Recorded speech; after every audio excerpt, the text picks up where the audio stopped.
आज दुनिया का सबसे बड़ा सर्च इंजन गूगल है। आपकी हर एक्टिविटी और आपका हर डेटा गूगल के पास है। आखिर कैसे? जब भी हमें कोई चीज सर्च करनी होती है तो उसके लिए हम सबसे पहले गूगल को ओपन करते हैं, जबकि मार्केट में और भी कई सारे सर्च इंजन्स जैसे बिंग, याहू, यंडेक्स और कई सारे अवेलेबल हैं। गूगल अपने मार्केट स्ट्रेटजी को इतना ज्यादा फैला रहा है कि वह आने वाले समय में एप्पल को भी टक्कर देने वाला है। गूगल ने अभी तक 223 कंपनीज को एक्वायर किया है, जिसमें यूट्यूब भी आता है, और इसके साथ ही इसने एंड्रॉइड जैसी बड़ी कंपनी मोटरोला, डबल क्लिक और HTC को भी एक्वायर किया है। एंड मोस्ट यूजफुल थिंग्स, इस केस स्टडी से आप बहुत सारी नॉलेज और आइडियाज सीखने को पाओगे, जिसे जानकर आप इसे अपने बिजनेस में भी इम्प्लीमेंट कर सकते हो। गूगल की शुरुआत 1996 में एक रिसर्च परियोजना के दौरान लैरी पेज तथा सर्गेई ब्रिन ने की। उस वक्त लैरी और सर्गी स्टैनफोर्ड यूनिवर्सिटी कैलिफोर्निया में PhD के छात्र थे। उस समय ट्रेडिशनल सर्च इंजन रिजल्ट की वरीयता वेब पेज पर सर्च टर्म की गणना से तय करते थे, जबकि लैरी और सर्गेई इस सिस्टम से संतुष्ट नहीं थे।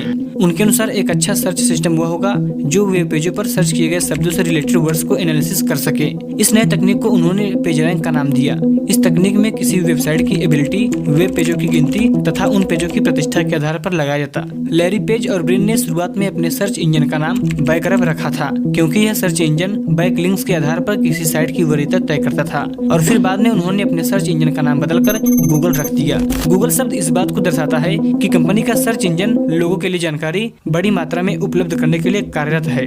अपने शुरुआती दिनों में गूगल स्टैनफोर्ड यूनिवर्सिटी की वेबसाइट के अंडर google.stanford.edu नामक डोमेन से चला।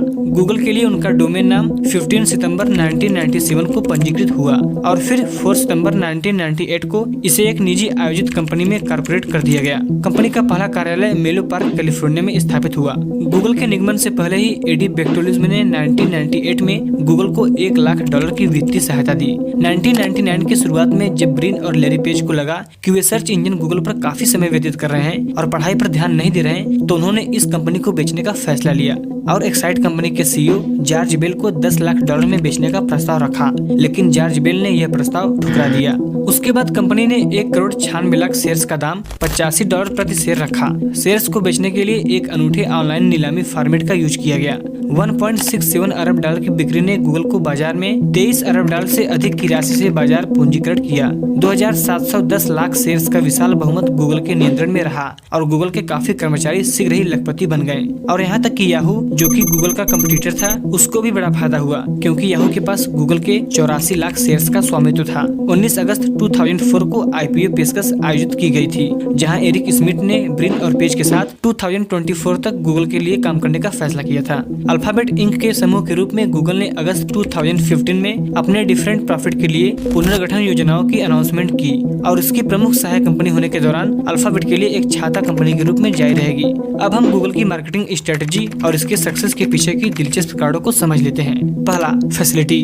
गूगल अपने कस्टमर्स को बहुत सारी फैसिलिटी प्रोवाइड करता है। कंपनी की मुख्य सर्च इंजन गूगल सर्च के अलावा ईमेल के लिए Gmail, Google Sheets, Google Docs, Google Drive और यहाँ तक कि गूगल प्लस जैसी सुविधा प्रदान करता है, और ये सब आपको गूगल बिल्कुल फ्री में प्रोवाइड करता है, जिससे कस्टमर्स बड़ी ही आसानी से गूगल से जुड़ते चले जाएं। Social networking sites, video chats और इंस्टेंट मैसेजिंग के लिए गूगल ड्यू, गूगल अलाउ और हैंगर्स हैं, और साथ में गूगल मैप्स और गूगल अर्थ वेज और स्ट्रीट व्यू नेविगेशन और मैपिंग में हेल्प के लिए है, और इसके साथ ही गूगल फोटो एडिटिंग और इवेंट्स के लिए है, जबकि यूट्यूब वीडियो देखने और शेयर करने के लिए है, और गूगल पे ऑनलाइन मनी ट्रांसफर करने के लिए है। तो इन्हीं सब फैसिलिटीज के जरिए लोग बड़ी ही आसानी से गूगल से जुड़ते चले गए।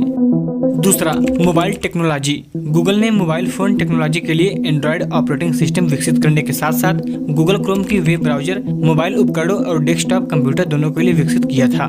2010 से 2015 तक इसकी डिफरेंट इलेक्ट्रॉनिक निर्माताओं के साथ साझेदारी थी, और विभिन्न हार्डवेयर उत्पादों जैसे पिक्सल स्मार्टफोन, गूगल होम नामक स्मार्ट स्पीकर, गूगल वाईफाई नामक वायरलेस राउटर और गूगल डेड्रीम नामक VR हेडसेट की शुरुआत करने के साथ नेक्सस उपकरणों का उत्पादन किया था।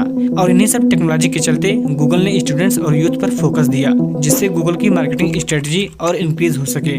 तीसरा, एडवर्टीजमेंट। साल 2000 में गूगल ने रेवेन्यू जनरेट करने और अपने सर्च इंजन को एक बेस्ट शेप देने के लिए एडवर्टीजमेंट को शामिल किया। 2001 में पेजरैंक सिस्टम के लिए पेटेंट होने और ऑक्सफोर्ड इंग्लिश डिक्शनरी और मरियम वेबस्टर में एक क्रिया के रूप में शामिल होने के बाद 2002 की टेलीविजन श्रृंखला वैम्पायर स्लेयर में इसका उल्लेखन किया गया और इसके बाद 2012 तक गूगल ने एडवर्टीजमेंट से $50 बिलियन का रेवेन्यू जनरेट कर लिया था। चौथा है पार्टनरशिप। गूगल के एडवर्टीजमेंट को 2003 में एडसेंस के साथ जोड़ा गया था और गूगल अर्थ का जन्म 2014 में कीहोल इंक के अधिग्रहण के बाद हुआ था और गूगल एनालिटिक्स को 2005 में अधिग्रहित अर्जिन सॉफ्टवेयर से बनाया गया था। इसके बाद यूट्यूब को 2006 में गूगल ने खरीद लिया और 2007 में डबल क्लिक को भी खरीद लिया।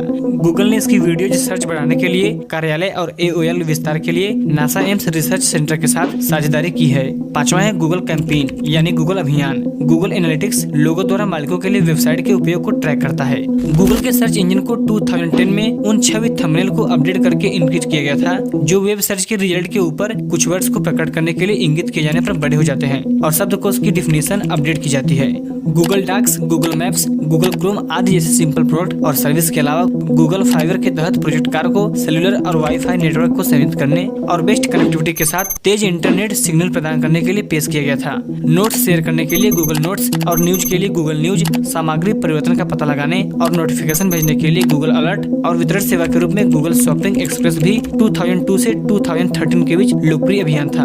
अब हम बात करेंगे गूगल मनी मेकिंग के बारे में कि आखिर वास्तव में गूगल पैसा कैसे कमाता है। गूगल का 3/4 से अधिक रेवेन्यू गूगल एड्स और यूट्यूब एड्स से आता है, लेकिन कंपनी और भी कई एड्स के जरिए पैसा कमाती है। पहला है गूगल एड्स। ये एड्स तब दिखाई देता है जब आप गूगल सर्च इंजन पर कोई चीज सर्च करते हो और सर्च करने के बाद जो परिणाम आपके सामने आता है उस पर क्लिक करके उसके अंदर जाकर अपने आंसर्स ढूंढते हो, तो उस समय जो भी एड्स आपको दिखाया जाता है वही होता है गूगल एड्स और इस एड्स के जरिए जो पैसा आता है वो सारा पैसा गूगल अपने पास रखता है। दूसरा, गूगल शॉपिंग।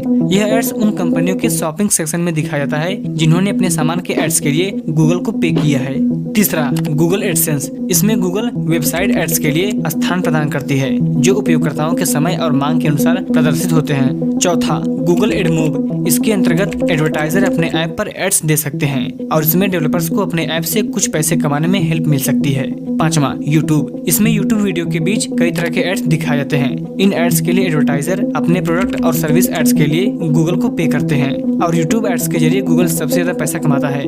दोस्तों, आज गूगल इतना बड़ा बन चुका है कि उसके पास आपकी हर नॉलेज जैसे प्राइवेट चीजें, डाटा, फोन कॉल, डॉक्यूमेंट्स और भी कई सारी चीजें मौजूद हैं। इन्हीं सब के जरिए गूगल आपकी माइंड को ट्रैक करता है कि आपको क्या पसंद है, आप किस तरह की चीजें देखना पसंद करते हो और यहाँ तक कि आप गूगल पर क्या सर्च करते हो, और ये सब जानकारी गूगल के पास है और इन्हीं सब चीजों के जरिए वो आपको एड्स दिखाता है जिससे उसकी मार्केटिंग और भी ज्यादा इंक्रीज हो सके।